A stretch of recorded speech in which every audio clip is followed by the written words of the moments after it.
to choose your way out. Consider with me as I close detoxing the mind. We're going to pray. Toxicity is bad for the body naturally. When I was a little boy not many years ago, my mom would ask me a very, very embarrassing question in front of my friends. We'd be playing in the backyard, and she said, "Alvin, when's the last time you had a bowel movement?" I said, "What? What? Boys." But see, mothers are not concerned about your image.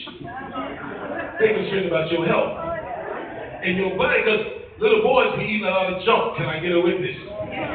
And she wants to know, make sure her baby is storing off those toxins, because toxins is bad for you. Toxicity is bad for you. Spiritual toxins are bad for you. Oh, yes. And sometimes you have to get a spiritual enema to get rid of some stuff. Oh, stay with me, church.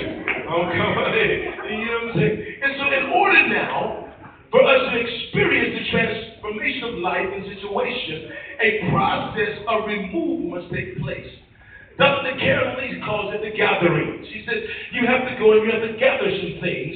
You have to go in and make selection in your mind, and you have to begin to root out things in your mind that's causing you pain. Because you can have thoughts that are toxic, that hurt you and cause you pain. Can I get a witness? You can have things in your life that you reflect on, amen, that bring heaviness and weariness to your soul. So she says you have to go in and you have to choose, like someone going into a field, and they're going into this field to pick harvest, and they see bad stuff, and they remove the dead stuff, and they prune in order for stuff that's living to continue to thrive and to live. So she said you have to go in and gather this stuff. Dr. Lee says your thoughts in mind become like trees. The thoughts in your mind are like trees. And if you actually look at the imaging of your brain, you will see that it looks like trees. It's called the Golgi stain. I wish I had a picture of it for you. But in your brain, in your mind, there are little tree-like little wires. And those wires are thoughts. Let's take an image of it, and they're thoughts. Everyone has it. It's called the Golgi stain. You can look it up, the Golgi stain. And it's a picture of your thought life.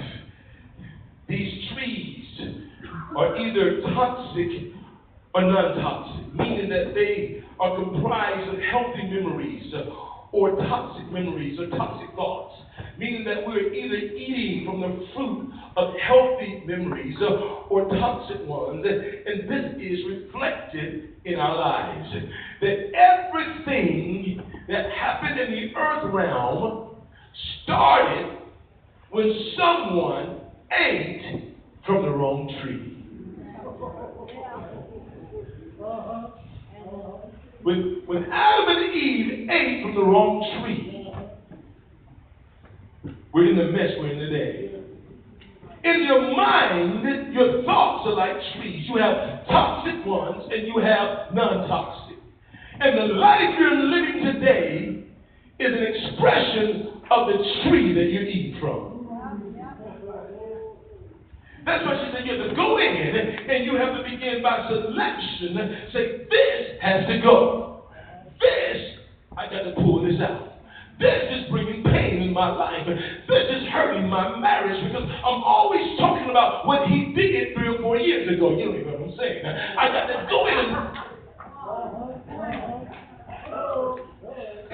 go in and I got to, because it's causing me pain. And it's hurting me every time I bring it up. And so I got to go in and I have to begin to choose and select the things that are causing me pain. Because therefore the gathering process becomes our ticket to a renewed mind. She says, to take by selection from among other things, to sort out, to pick, or harvest crop from its place of growth or formation. This is what Jesus says in John 15:2. This is what Jesus said. Jesus said, every branch in me that beareth not fruit, he taketh away, and every branch that beareth fruit, he purges it, that it may bring forth fruit. He says, I look at branches that are not bringing forth fruit, and I remove them. And those that are bringing forth fruit, I go in and prune it, making sure it can continue to be fruitful. Say with me. Jesus saying, in order to be productive, you must take inventory tonight. You gotta take inventory. You gotta look down. You gotta say, this gotta go, man.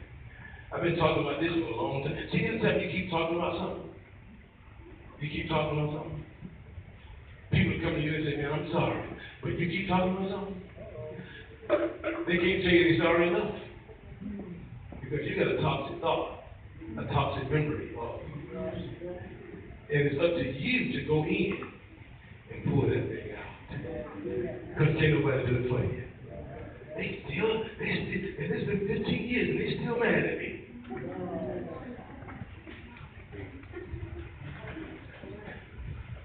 Matthew 3:10. And now also the axe is laid unto the root of the trees. Therefore every tree that bringeth not forth good fruit is hewn down and cast into the fire. He says that you have to take the axe of the word of God and you have to lay it to the root of the trees. And you have to begin to cut some stuff down. And as you're cutting it down, you need to be saying this. Tell the devil, I changed. Thinking like that no more. You ain't going to be controlling my mind like that. Cut that stuff out. That word ain't no joke, man. I'm saying, listen. You know why I got joy? Because I choose to have joy. You know why I smile? Because I choose. Jesus. You know why I shake people's hands and do that? Say, man, he's just a I choose to. It's a choice. Some people say, well, brother, no. It's a choice. You have to make a choice. The reason I give, I choose to. The reason I came to preach for Pastor Child, he's my friend, I choose to. It's a choice. The reason I have victory, the reason I get excited, because I choose to. You want to act like you raised on the dill pickle and you live in a briar patch, you go right ahead. I'm going to enjoy myself in Jesus. I choose to. Choose to have the victory. Oh, tell the devil I changed.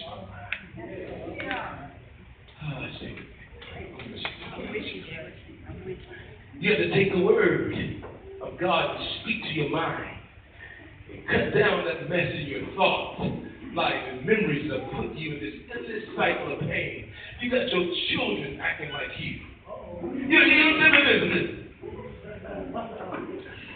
You can talk to somebody's children and say, man, you know what? Just like his daddy. I ain't talking to them, they crazy. You meet some people, they say, man, it's just, you can meet some other people, they got the victory. Just like his daddy, You can meet them, man, just as sweet as, she's sweet just like her mama is. How did that happen? Choose life that you and your descendants may live.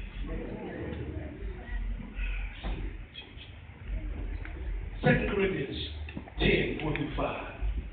He tells us how to do it. For the weapons of our warfare are not carnal, but they're mighty through God to the pulling down of strongholds.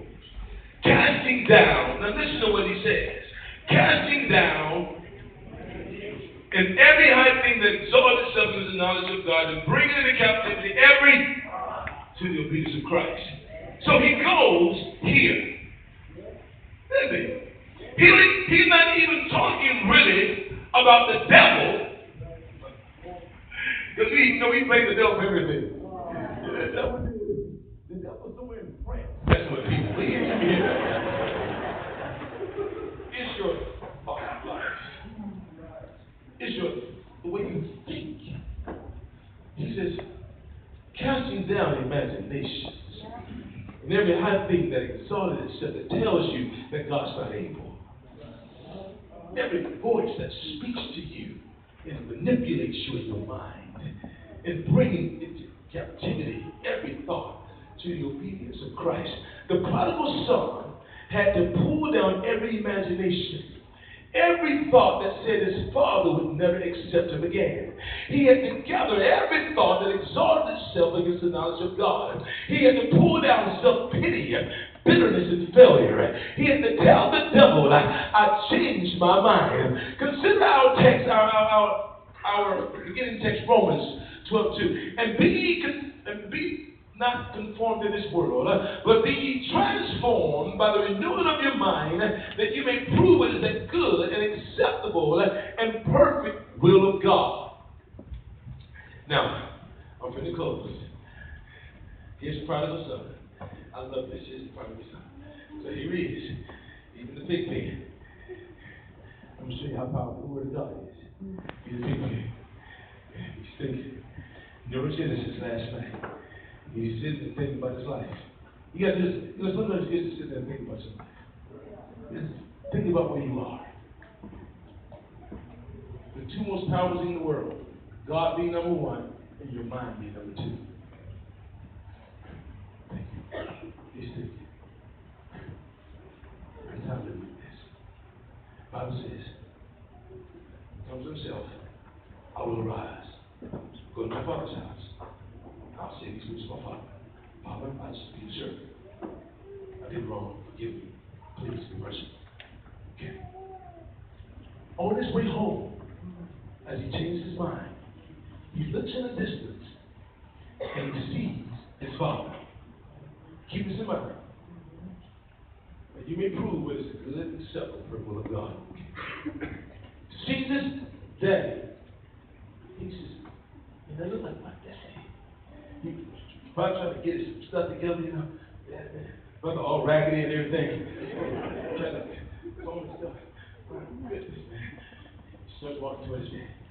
His daddy starts running toward him. You know when you see your children, you know, if you love your children, you just love your children. He's running. Ow, that's my boy. Ow! He gets to his son. When he gets to him, he grabs him. Holds him. My God, my son. Who is dead is now alive, catches his son, and this is what he does. He takes a robe, he puts it on his back. He takes a ring, he puts it on his finger. Then he kills the fat calf. He gave him a robe, a ring, and some ribs. All because he entered into the good, acceptable, and perfect will of God. He entered into what God already had in store for his life. When he changed his mind, when he told the devil, I changed my mind. I won't live like this no more. I won't be no drunk no more. I won't be hateful no more. I don't want to be stealing no more. Tired of lying. Tired of being fornicating. I'm tired of it. I'm tired of being back on my stuff.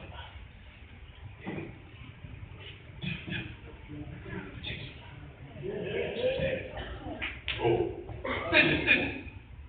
This brother was jacked up. He didn't do nothing. All he did was change his mind. Roll, ring.